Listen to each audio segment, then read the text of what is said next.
Hello and welcome to the Locked On Steelers podcast. I'm your host, Chris Carter, bringing you a daily dose of all things of the Pittsburgh Steelers. We've got a lot to talk about. The Steelers' 53-man roster is set. What does it tell us about the Steelers' plans moving forward? We go over that with Mike DeFabo and also talk about this secondary and what realistic expectations could be for them, all here on the Locked On Steelers podcast. Let's get into it.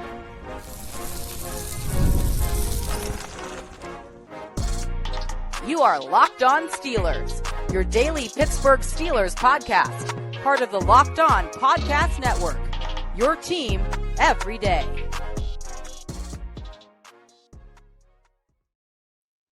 Hello and welcome to the Locked On Steelers podcast. I'm your host, Chris Carter, bringing you your daily dose of all things on the Pittsburgh Steelers. As always, you can find this show on your favorite podcasting apps and on YouTube. Like this video if you enjoyed. Subscribe to this YouTube channel to get all of your daily Monday through Friday episodes, as well as our bonus content. We thank you for making us your first listen every day, because we're your team every day. And today's episode is brought to you by FanDuel Sportsbook. FanDuel football season is around the corner, so visit the FanDuel app today and start planning your future bets now. FanDuel app. We'll talk more about them later. We've got Mike DeFabo back from The Athletic. We always love having Mike on. He loves to get into it with us. Mike, we saw the 53-man roster. We're going to get to that, but there's been a lot of, I think, reasonable hype. Some a little too much. Like when Juan Thornhill said they could be the greatest defense of all time. But I think there's some reasonable expectations that I think the fans should have for this secondary to be good and to be better than it has been in years past. How have you felt just watching them, even in like the one series against the Panthers where they didn't look too sharp and they got beaten the 2-minute drill by the Buccaneers in the joint practice? There's some people thinking, oh man, these guys might stink. I don't think that's the case. I think this group can still be pretty good. Yeah, I think so. I mean, when you bring in that caliber of talent and then you have guys saying, we think we can be the number one defense. It's not just Juan Thornhill. Deshaun Elliott said it. Cam Hayward said it. A lot of other guys have talked about the expectations for this defense. I think unless they're a top 5 defense, they have not lived up to expectations. And you look at how much they've committed to that side of the ball. We talk so much about them being the highest paid defense. Right now, according to Over the Cap, I think they have $19 million more than the second defense. So to put that in perspective, you could essentially take Jalen Ramsey off of this defense, and they still would be right up there, close to the top defense. So, I think that expectations are high, but I think that because of their actions and because of their words and because of the roster construction, I think absolutely we should be setting the bar high for this team. And I think that's a good thing, right? You want the bar set high, and I think they're ready to meet it as far as the way they talk about it, the responsibilities that they have. I also think it's interesting in how these guys kind of approach it. Like you have young guys and older guys are in this mix here. Joey Porter Jr. has been very hungry for it, but then you also bring in Jalen Ramsey, who's ready to be the top dog. But you have Darius Slay, where you kind of have a mix of kind of mentors for Joey Porter Jr. You have Ramsey, who's in his prime, maybe on the tail end of his prime, but still in his prime as one of the best corners in the NFL. And then you have Darius Slay, who admits to us, he's like, hey, I know I'm on the tail end of my career, but I'm happy to be here to help. Listen to Darius Slay as he took several questions. This was 2 days ago in practice on Monday when we were talking to him, and how he talks about the secondary, the defense, Joey Porter, and how the chemistry kind of works out between all of them. Here was Darius Slay after the Steelers Monday practice. Mostly you've looked at it after practice so far with the 3 of you guys and the opportunities that you guys have been able to play together. Oh, great, man. Just the experience. It's fun. This past week, with the preseason game, just sending us all out there in Carolina, out there on the field, and I was just really observing. Even though I didn't get to play for long, I was just observing at the fact that us 3 out here looked fun, man. It was exciting. I was loving it. I didn't want to come out one series. I was like, coach, man, let's get another one in. But he said nah. But so we just looking forward to a real opportunity to go out here and compete. Slay, the sideline reporter said y'all were chomping at the bit to get a second series. Yes, sir. What was that like? Just being like, hey, we only got one look, but you guys are still hungry to show who you are. Just cause we just got a real big deal on us, man. We want we got a big chip going on, and got a lot of guys with a lot of great resumes here, and so we just want to put it on paper and on tape. So that was a goal, man. We wanted to go out there and compete and continue to keep going, because that was our first time actually doing something live and going at it. And man, it was fun. So we wanted to go back out there again and play some more. So you mentioned all the resumes and less resumes in the room. I mean, How is that? You got guys at different stages in your career. Yeah. Right? You're closer to the end. Oh yes, sir. You know, For sure that. Jalen's in the middle. He's like at the beginning. How is that meshing with y'all? It's great, You've man. been the man. Ramsey is the man. Wants to be the man, and then Joey wants to be the man down the road. Yeah. Right? How's that working ego wise? Oh, it's not. One thing about me, they know Slay do not have an ego. When it comes to that, my time on that days, I mean, even though I can compete at a very, very high level, if it's need for me to do it, I can easily do it and go out here compete. But I have no shame in no game letting any one of them young guys there be the man. My time was long time ago. I had up in the league since 2013, 13 years. So I'm just here to assist, help. And if I need it at that position of doing what that needs to be done, I can do it for sure. Do you like being that older, the old head there? That's sort of like the wise sage that the kids come to. Yeah. That's why I take pride in that. I feel like that's one of my special gifts, and that's one of my favorite roles of playing this game. Just be able to mentor young guys, or guys that's younger than me, or guys that's close to my age. Just helping out and sharing my knowledge of the game to make them become a better player. So that's what my job is too. When I first got here, I even told Joey myself, like, hey, I'm here to help you become the best version of yourself, and whatever you need from me, just ask. I give it to you. I'm not here to hide no details. I'm not here secretly competing against you about who gonna be the best corner. I ain't on that. I'm on timer, like helping him become one of the best in the game. One of my favorite parts of the quotes we got there was when Darius Slay was asked if he had an ego, and he said Slay doesn't have an ego, and he said the third person. That was actually pretty funny. But it's a great quote. It was a great quote. Like that's up there. But also, like, I get the sense like this is a guy who kind of accepts, like, hey, I've had my day in the sun of being the man. And we even heard, a few weeks ago, Jalen Ramsey going, I think, on the Pivots podcast and saying, like, hey, like, I am the guy. I am going to be taking the number one. I talked to Joey Porter. He's like, I know, but I want the number one. And I think that there's an understanding, but that's also good to have that competitive nature where guys know where they kind of fit in, but also know where they want to be.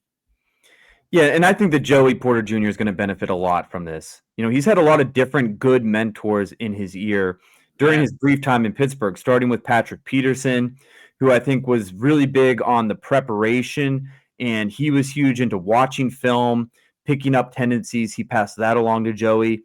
Then you've got a technician in Slay who can educate him on the fundamentals of things. And then obviously Ramsey's just a dog. He's just all around talent. So it will be interesting to see how they mix and match that group, because some of it's going to be based on obviously what personnel package they're in. We know that when they're in nickel, for example, you're going to see Ramsey in the slot, but when they're in base, he's probably going to be the free safety overwhelmingly. But I'm kind of curious when they play a team like the Ravens, where you're going to have to be in your base defense 20 to 25 plays a game. At that point, how does it sort itself out? How much do you then see Ramsey on the outside and maybe Slay taking a seat for a couple plays? Or what do they do? Zeke? Zeke got his opinions. He's like, no, Slay, and he's like, Slay goes on the bench, Porter goes on the outside with Ramsey. That's what Zeke says. Yeah, so I think it's going to be good. And then the other thing is you've got three guys who at different points of their career have played a lot of man coverage. I remember earlier in camp, we were asking Slay about that whole idea, and he was like, man, I made a lot of money playing man coverage. So, by the nature of strengthening this secondary, they'll be able to get back to playing more man coverage, which is Mike Tomlin's preferred style of defense. And then, Chris, you made this point before. Tomlin always talks about the coverage and the rush has to work together. When you've got that tight man coverage and the quarterback has nowhere to go with the football, and you've got TJ Watt and Alex Highsmith bearing down, and they're getting to that quarterback, that's going to be some long days for quarterbacks. So, I think that really what they have, it all seems to work together. I think so. They need it to work together. They need this defense to be healthy together. If they can be, I do think that, like, you're right. top 5 or bust is kind of where this defense should be this year. They've been top 10. It's funny. I asked Terrell Austin that during training camp. I think it was like the 3rd week or so. We got to talk to him. And I was like, you guys have been top 10 your last 3 years. What does it take to be top 5? And he talked about consistency. And he's like, we when we have a bad week, we have to bounce back faster. And we saw that towards the end of last season. There wasn't that bounce back when that losing skid started. Now, during the season, they had some bad games and they would bounce back and they would improve. They have to make that a consistent thing all throughout the season this year. Yeah, and the things that I'm looking for them to be more consistent at, communication is something obviously we've talked about a ton. When they face bunches or stacks, how do they sort out those stacks and bunches? That was an issue for them last season.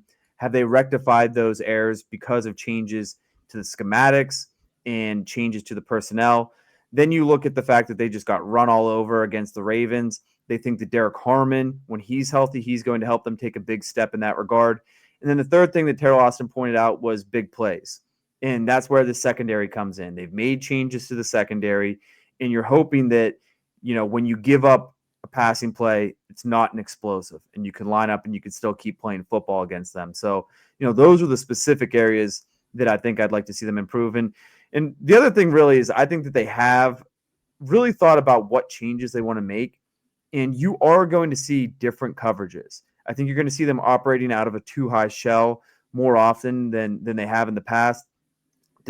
Doing more middle field disguising whether it's going to be middle field open or middle field closed, with safety rotation and with different coverages, like a little bit more quarters.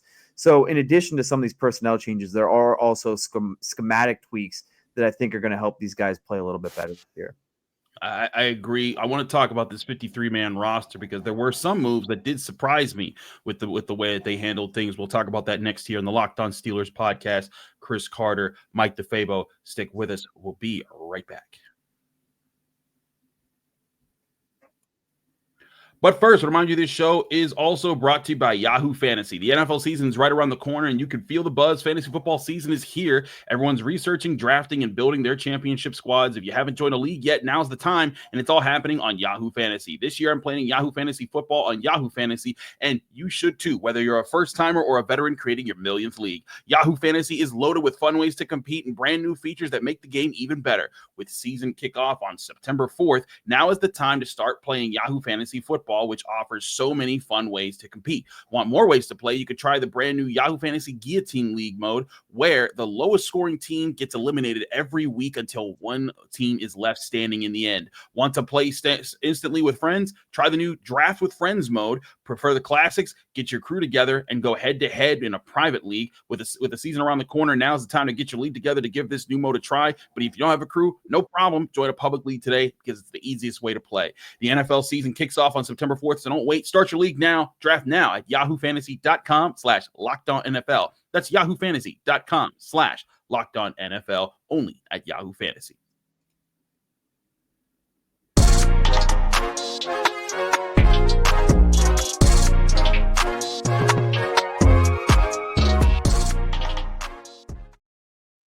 We're back here on the Locked On Steelers podcast. I'm Chris Carter here with Mike DeFabo, Steelers reporter of The Athletic. Before we continue the show, we want to get you guys know we have an important request. Locked On wants to hear from you. We've put together a survey to learn more about our listeners and make your favorite podcasts even better. This is your chance to tell us what you like, what you don't like, and answer questions about our advertising. Go to LockedOnPodcast.com/survey to get started. Everyone who completes a survey will be entered for a chance to win one of 10 $100 Amazon gift cards. Again, that's LockedOnPodcasts.com/survey. You can also find the link in the show notes.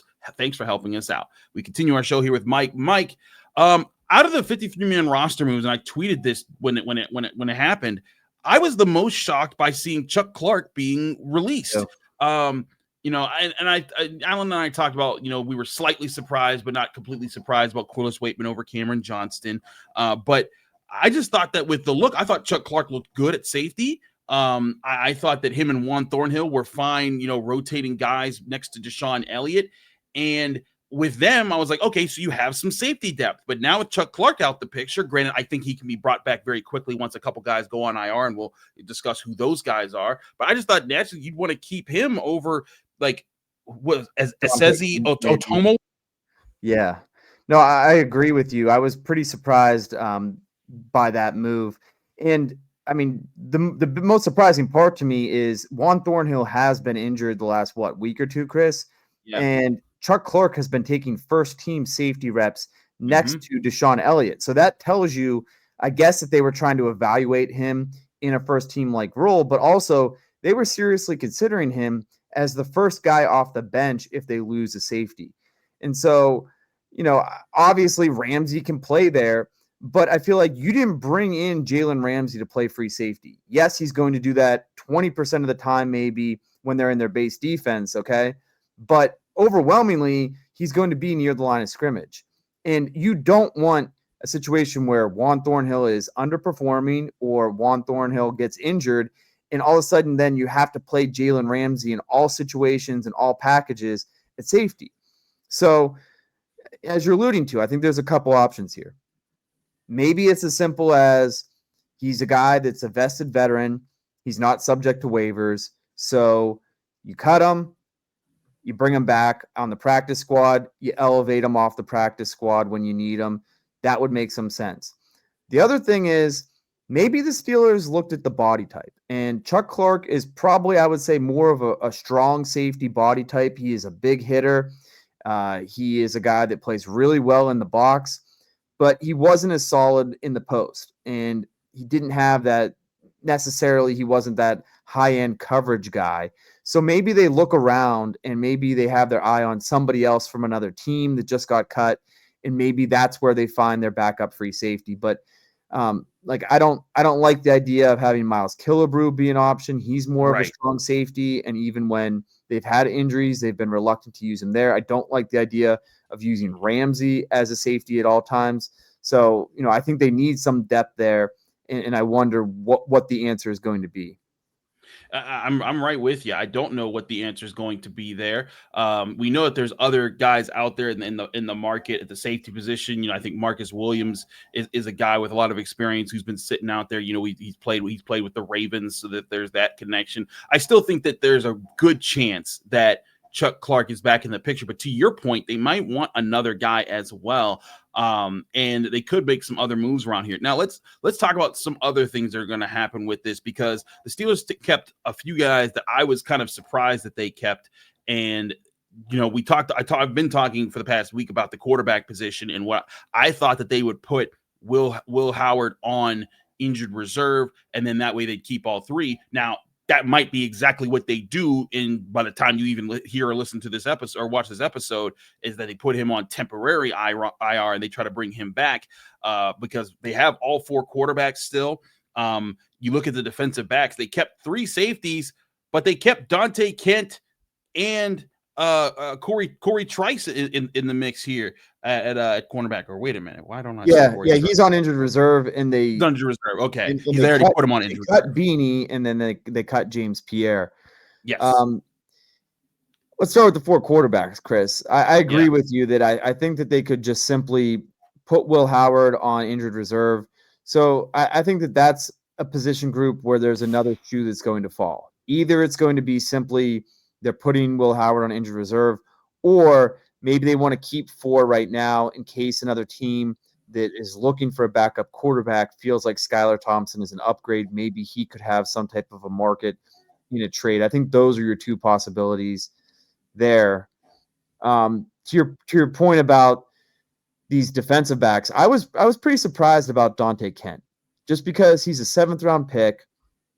When you draft guys that late, there's no guarantee that they're going to make the roster. He basically missed entire training camp, plus all 3 preseason games. I really felt like he was a practice squad guy that, no one else is going to come scoop up a guy that's injured and a 7th round pick when they had 6 chances or 7 chances at him in the draft. So I was pretty surprised by that one. And then I think it makes sense with Corey Trice. I think in a weird way, the injury may have been a blessing in disguise, because I think he would have fallen right on that fringe. I think he has upside when he's healthy, but he just hasn't been healthy enough to see enough of him to believe in him long term. So he's kind of buying himself some more time by being on injured reserve, and maybe can work his way back into the competition from there. I think that's part of the plan, right? Like they're still giving Corey Trice every chance to recover. This is what his third year, so he has one more year to kind of get it together, be healthy, and show the Steelers what he wants before they would explore even keeping him around for longer. But again, that's why he was a 7th round pick. Part of it was injury. He tore his ACL at Purdue. And there were Mhm. questions about that knee. He ends up tearing his other ACL. Then he pulls his hamstring. Now he pulled his hamstring again. So, I mean, he is an interesting player. He's incredibly long. I actually covered Purdue when they signed Corey Trice. And Jeff Brom, the coach, was like, man, when he fills out, he's going to be the first guy we let off the bus because he is a big dude. And you see some of the talent there, but he just hasn't been healthy enough to realize that outside potential. I hear you there. I want to put you on the spot real quick, Mike. If there's one area the Steelers do go and add a player that hasn't been on the roster yet this year / training camp, where is that area? And do you have any idea of the player that they should be looking at? Chris, I think we all know the answer to this one. It's got to be wide receiver, right? It's the one that we've been banging the table for 6 months, and the next day, and the next day, and the next day. It doesn't stop, Mike. Yeah, so there's a couple options. I mean, people were really excited earlier about Jacoby Myers, and I think the Steelers probably would be interested in a guy like that. He would make sense. He would fit with Aaron Rodgers and what he does. He wins a lot on in-breaking routes. He's a pretty good route runner. Doesn't have great straight line speed, but he is kind of a shifty guy, which makes sense for a quarterback that wants to rely on timing and precision and choreograph drives that way. Based on what I'm hearing from Tashawn Reed, who's our Raiders reporter at The Athletic, he's like, the Raiders don't want to give him up. Why would they give him up? He's like, he can request a trade, but the Raiders quickly said, we're not doing that because we don't have another option. We need you to be part of our plan this year. So I think in order for that deal to get done, I don't think it's completely dead. But I feel like the Steelers would have to make a really strong offer to the Raiders to entice them to move a guy like that. There were also a couple guys that were cut that kind of piqued my interest. Marquez Valdez-Scantling, I think, is interesting. He played with Aaron Rodgers in Green Bay. Rodgers seems to like guys that he has that familiarity with. True. I'd be curious his opinion on him. The other guy that I'm kind of intrigued by, but I also have my concerns, is Malachi Corley. Malachi Corley, the Steelers obviously had some level of interest because they brought him in for a pre-draft visit when he was coming out of Western Kentucky. I also feel like Arthur Smith is obsessed with those hybrid type players, and Corley was getting Deebo Samuel comps through his draft process as kind of a bigger bodied, kind of versatile guy that maybe you put him in the backfield sometimes. Maybe you play him at wide receiver. So I feel like that would interest Arthur Smith. And it was actually my understanding that Rodgers kind of pushed the Jets to draft Corley because he felt like he would fit his skill set. Now, Corley went on to have a very underwhelming rookie season. I've read stuff that he didn't want to play special teams. So, you do wonder there if he really is a fit, but those are just a couple names. But there are a lot of guys out there that I think the Steelers will at least watch some film and start evaluating their options.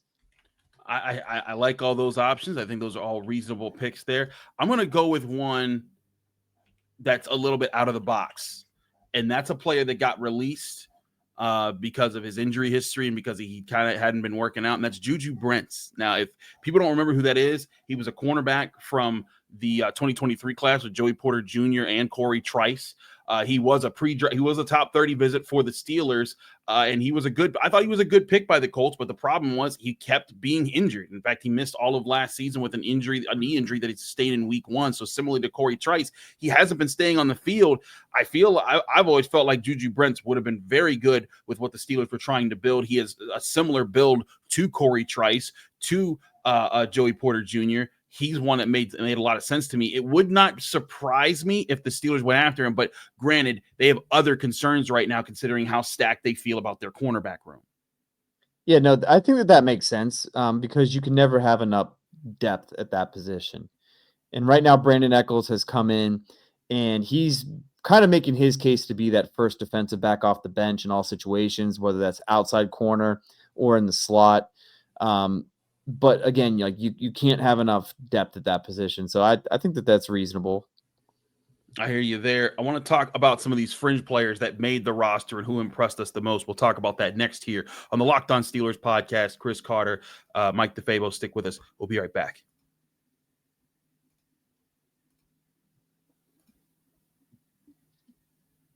But first, we'll remind you this show is also brought to you by FanDuel. The NFL season is almost here, and FanDuel is making sure that you're ready for kickoff with a can't-miss offer. Right now, new customers can bet just $5, and if your bet wins, you'll get $300 in bonus bets to use across the app. I love using the FanDuel app because it fits however you like to bet. Player props, building a same-game parlay, or even jumping in live as the action unfolds. It makes every game more exciting, whether you're watching your team or just keeping an eye on your fantasy lineup. It's quick, easy, and the best way to add a little more energy to Sundays. So are you ready to play? Download the FanDuel app by visiting FanDuel.com to get started. That's FanDuel.com to place your first $5 bet only at FanDuel.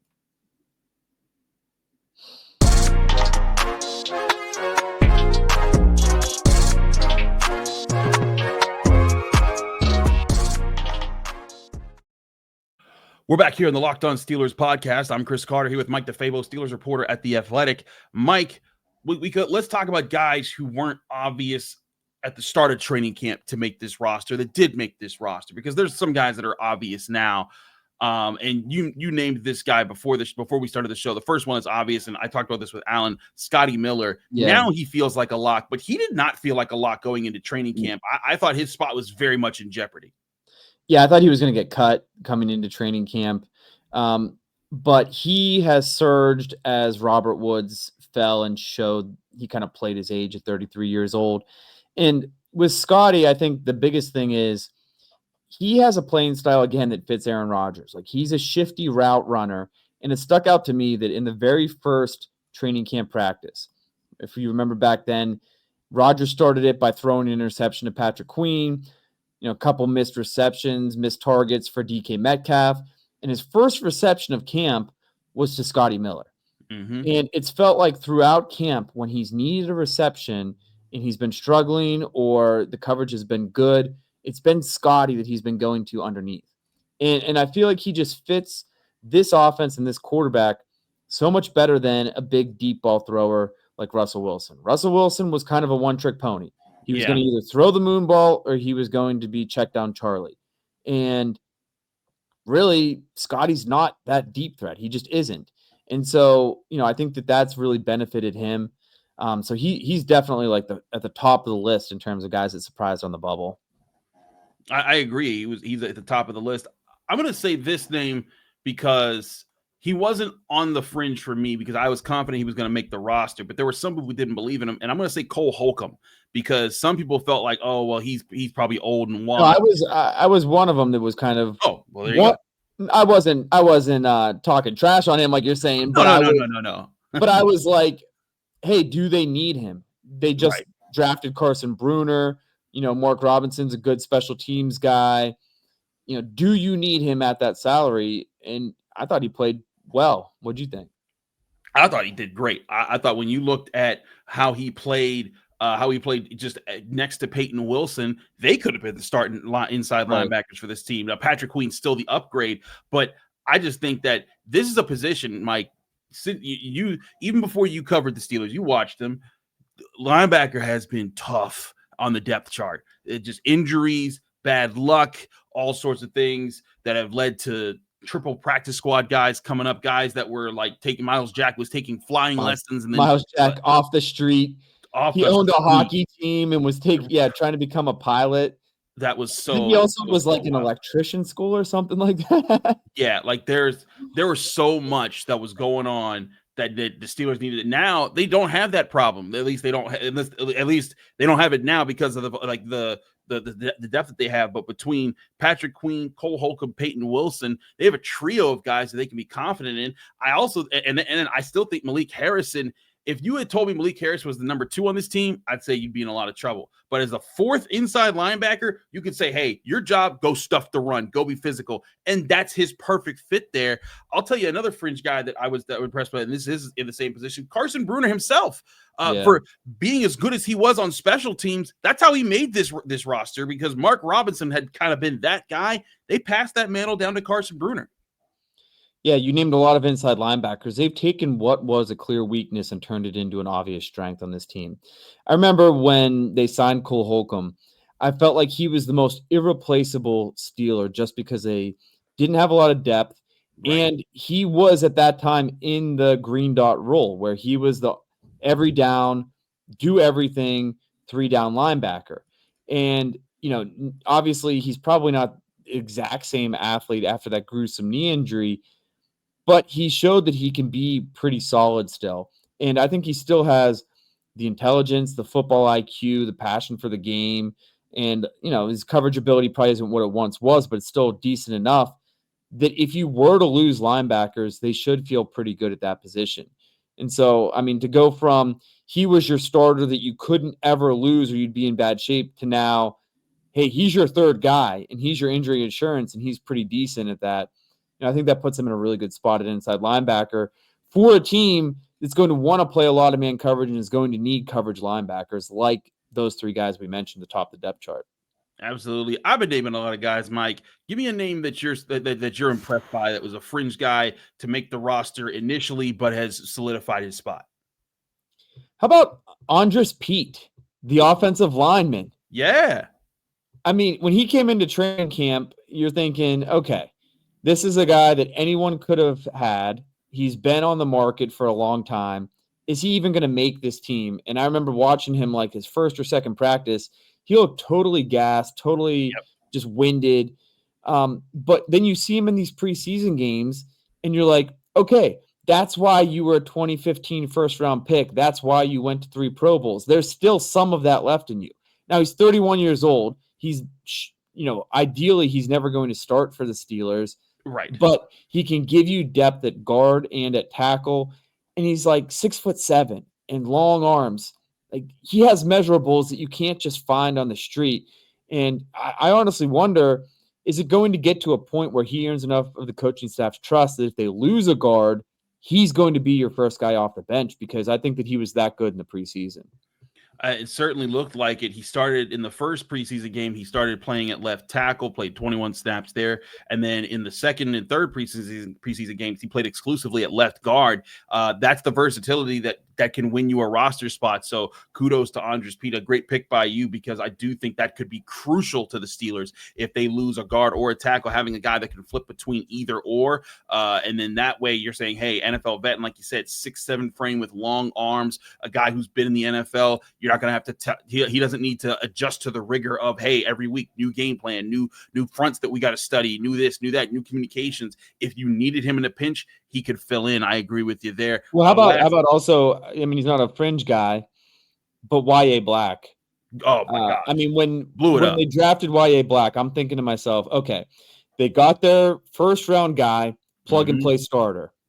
Now they've got a guy in the 5th round that he's going to sit on the bench for a while. He's going to be a developmental guy. Maybe in 2 or 3 years, this guy could crack the rotation or maybe even start becoming a starter. But he's been really impressive. I know people are like, want to poo-poo it and say, well, it was against backups.